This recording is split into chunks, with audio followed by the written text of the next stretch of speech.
Desde a primeira vez que Mu-sama, o governante secreto do mundo, apareceu, ele deixou muito mais mistérios do que explicações, porque ele vive apenas dentro do castelo de Mary Joyce, e quais segredos ele esconde por baixo daquela aura negra. Porém, todos esses mistérios já foram confirmados no decorrer da obra. Então, se você quiser saber sobre tudo isso e muito mais, então fica aqui comigo, que é isso que eu vou te mostrar agora. Fala galera, tudo bem com vocês? Eu sou o Gabriel e Mu-sama é um personagem muito enigmático, e são esses os tipos de personagem que eu mais gosto, porque me dá vontade de pesquisar a fundo sobre conexões e fazer várias análises sobre ele. Então, hoje eu vou te revelar o maior segredo de Mu-sama. Então eu espero muito que você goste do vídeo e peço que, se você gostar, para você deixar o seu like. Essa é uma ajuda gigantesca, tão grande quanto os mistérios de Mu. Mas com isso então, vamos agora para o maior segredo de Mu-sama. O personagem mais misterioso de One Piece, com certeza, é o Mu-sama. Ele é aquele que está no topo dos nobres mundiais. Ele é alguém que até mesmo os Gorosei ficam de joelhos em sua frente. Em outras palavras, ele é a autoridade de mais alto escalão no mundo de One Piece. E apesar disso, atualmente Mu aparece apenas em silhueta, seja homem ou mulher, até o seu gênero ainda é desconhecido. Mas reunindo mais informações sobre esse personagem enigmático, podemos chegar à conclusão que Mu provavelmente, ou melhor, quase certamente, possui um corpo imortal que ele recebeu através da habilidade suprema da Akuma no Mi Ope Ope no Mi, que tem a habilidade de dar juventude eterna a uma pessoa, em troca da vida do seu usuário. E claro, é lógico pensar que se essa habilidade é conhecida no mundo de One Piece, foi porque foi usada em alguém no passado. E já está praticamente confirmado que Mu realmente tem um corpo imortal, já que Ivankov disse que entre os primeiros 20 reis que fundaram o governo mundial há 800 anos atrás, existia um chamado Santo Imu da família Nerona. E se realmente for o mesmo Imu que conhecemos, isso quer dizer que ele está vivo há mais de 800 anos. Pesquisando um pouco mais a fundo sobre o personagem de Mu, eu encontrei uma conexão com o próprio Drácula, também chamado de vampiro, um monstro que simboliza a imortalidade. Em Demon Slayer, por exemplo, Muzan Kibutsuji e outros são modelados a partir de vampiros, mas eu me pergunto se o Imu tem uma constituição semelhante. Uma das principais características de Drácula era o seu olho vermelho, e na versão oficial do mangá de One Piece, os olhos de Mu também são vermelhos. Claro, isso por si só é uma evidência muito fraca, então eu procurei um personagem com a mesma cor vermelha de seus olhos e encontrei um entre os 7 Chichibukais. Esta pessoa é Dracula Mihawk. Se você assistiu o anime de One Piece, você deve estar pensando, como assim os olhos do Mihawk são amarelos? Mas a verdade é que Mihawk, nas cores oficiais que o Oda deu para o seu personagem, possui na verdade os olhos vermelhos, e por algum motivo o anime decidiu colocar amarelo.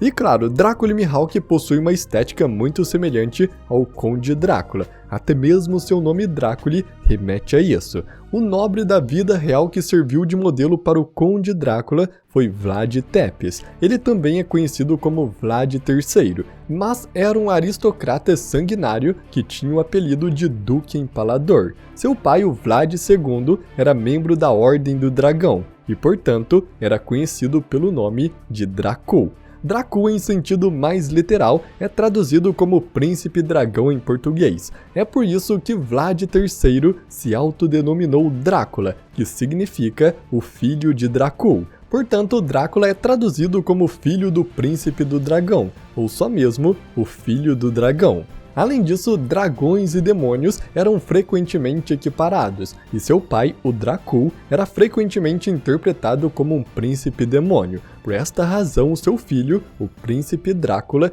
também é chamado de filho do diabo. Portanto, embora Drácula fosse imortal, ele também era uma entidade que apontava para dragões e demônios. Portanto, se pensarmos nisso em termos de One Piece, logicamente Mu possui modelo no próprio Drácula. Ele é o que está no topo dos dragões celestiais. E de acordo com Sabo, que viu sua forma pessoalmente, estar ali na frente de Mu era como se ele estivesse no inferno, porque o governo mundial estava sendo governado por demônios. Então Mu, além de mortal, de ser sanguinário, de ter olhos vermelhos marcantes, também tem conexões com dragões e demônios, o que, claro, é inegável sua inspiração no próprio Drácula. Em outras palavras, resumindo, a gente pode prever que o Lord Mu, que enfrentou Joy Boy há 800 anos, recebeu a imortalidade e continua a governar o mundo até hoje. Mas, por outro lado, a fraqueza de Drácula e dos vampiros em geral é algo que está muito presente em One Piece. E aqui que eu quero expandir os seus pensamentos. Eles são vulneráveis à luz do sol. Assim como eu já comentei sobre o Muzan Kibutsuji de Demon Slayer, não importa quão poderoso seja o vampiro, ele não pode vencer a luz do sol. Portanto, é por esse motivo que Mu é forçado a viver na Terra Santa de Mary Joyce, como se estivesse preso ali por um longo tempo. Você já se perguntou por que Mu nunca saiu do castelo de Mary Joyce? Todas as vezes que vimos ele estava dentro daquele castelo. Se não existisse risco nenhum para sua vida, com a necessidade dele viver uma vida secreta. Afinal, Mu é o auge dos dragões celestiais. Ele pode dar comandos diretos até mesmo às 5 estrelas anciãs. Então por que o próprio Mu simplesmente não assume o comando? Isso pode acontecer porque existe o risco da sua morte se ele sair e ficar exposto à luz do sol. Então, como ele não pode viver sua vida com a luz do sol, ele vive uma vida reclusa. Esta é a razão de Mu andar sempre com algo parecido com uma capa escura, para que ele não fique exposto ao sol diretamente. Então, por causa disso, apesar de mortal, Mu foi condenado a ficar preso dentro do seu castelo. Ele tem a vida eterna, mas uma grande limitação por isso. E existem algumas possibilidades para Mu ter essa enorme consequência. A primeira é que isso é um efeito colateral da cirurgia perene da Ope Ope no Mi. Afinal, como existe o risco de morte para o usuário da fruta que executa esta habilidade, é natural pensar que também existe risco para quem recebe a técnica da imortalidade. Se você pudesse se tornar imortal sem quaisquer consequências para você mesmo, seria um poder bem roubado. Já outra possibilidade é que Mu contraiu a doença das escamas de safira, que, como já vimos na história, cria pedras de safira pelo corpo da pessoa infectada, que aumenta conforme a pessoa se expõe à luz do sol, até chegar um momento em que o seu corpo inteiro, de tanta pedra de safira, endurece e a pessoa morre. E esta também é uma opção razoável, já que teria mais um motivo para Mu usar o manto e esconder o seu corpo, para que ninguém veja seu corpo totalmente tomado pelas safiras. E com isso podemos então continuar a nossa análise. A Lua é o oposto do Sol. O Sol nasce de manhã e a Lua nasce à noite. Quando o Sol nasce, a Lua desaparece. E quando a Lua nasce, o Sol desaparece. O Sol e a Lua são duas faces da mesma moeda. É provavelmente o maior símbolo de manhã e noite. Por outro lado, foi o clã D quem trouxe o amanhecer ao mundo, e o clã D também eram conhecidos como os inimigos naturais dos deuses, que Mu e os outros nobres mundiais desprezavam. Se o amanhecer, ou mais especificamente o sol, é a principal fraqueza de Mu, e sabemos que foi o clã D quem tentou trazer o amanhecer ao mundo, isso explica perfeitamente o título de inimigo natural dos deuses. Aqueles que fazem o sol brilhar seria o inimigo natural de Mu, o deus do mundo. Em outras palavras, podemos ver que a Lua é um objeto que tem uma grande conexão com Mu. Em One Piece, a Lua era frequentemente retratada no fundo de personagens como os piratas do Chapéu de Palha. Então, por causa disso, eu vi muitas pessoas fazendo conexões entre a Lua e o clã D. Mas eu não concordo muito com isso, porque o símbolo do clã D é o próprio Sol, fazendo com que a Lua seja um símbolo do Imu, o seu inimigo.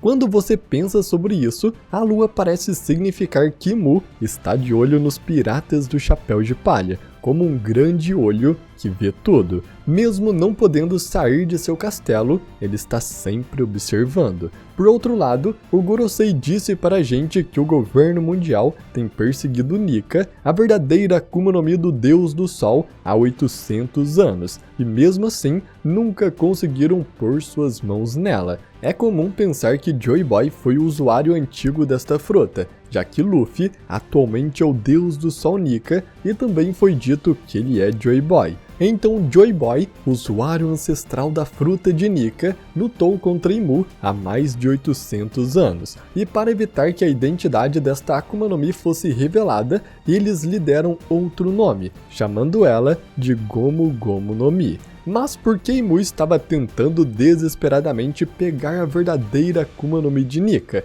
Claro, o mais natural a se pensar é porque a habilidade de Nika pode acabar se tornando uma ameaça para Imu e os outros mais uma vez. Mas será que isso realmente é tudo o que existe? Será que não existe uma outra possibilidade senão a perturbação do equilíbrio mundial criado pelo governo?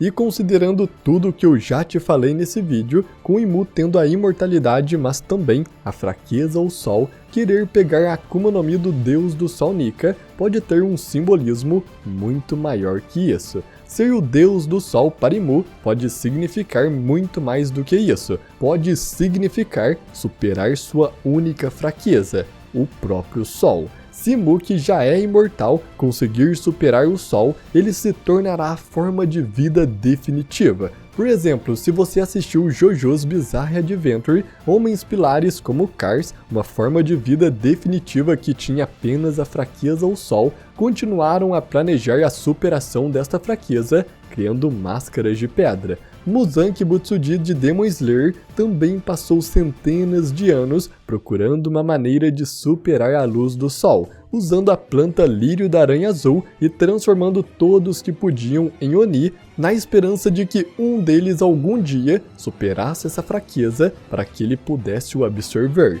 Se traduzirmos isso para o One Piece, então Imu também está pensando em usar Nika, um modelo humano real, para superar a luz do Sol e tem procurado por isso desde então. Afinal, para vencer o Sol, precisamos adotar a Constituição do Deus do Sol.